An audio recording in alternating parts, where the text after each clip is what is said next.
Hello, আসসালামু আলাইকুম guys. তো আপনারা সবাই কেমন আছেন? আজকে আপনাদের সামনে একটা নতুন ধামাকা ভিডিও নিয়ে চলে আসলাম। তো ভিডিওটা হলো আপনারা পুরনো হারিয়ে যাওয়া নাম্বার কিভাবে বের করবেন ফেসবুক থেকে। তো চলুন ভিডিওটি শুরু করা যাক। প্রথমে আপনারা ফেসবুকে যাবেন। ফেসবুকে যাওয়ার পরে উপরে থ্রি লাইন দেখতে পাবেন, এই threeline.com এর কাজ টাচ করবেন। টাচ করার পরে এই যে আপনার সেটিং অপশন দেখতে পাইতেছেন, এই সেটিংয়ে যাবেন। যাওয়ার পরে উপরে লেখা আছে, এই যে দেখেন পার্সোনাল ডিটেলস, এই পার্সোনাল ডিটেলসে একবার ক্লিক করবেন।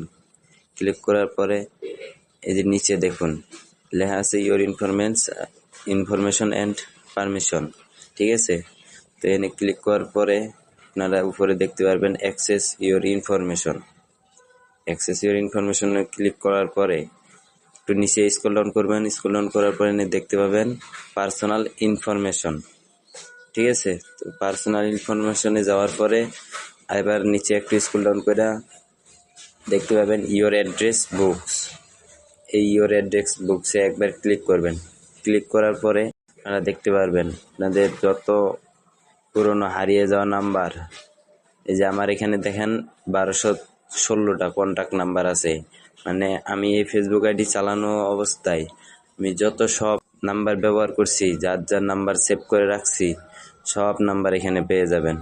তো আপনাদের যদি এরকম হারানো নাম্বার ফিরে পেতে চান তাহলে আমার মতো এইভাবে চেক করে নিতে পারেন, ঠিক আছে। তো ভিডিওটা যদি আপনাদের ভালো লেগে থাকে অবশ্যই একটি সাবস্ক্রাইব করে দিবেন এবং বেল আইকন বাটনটি অন করে দিবেন। সবাইকে ধন্যবাদ।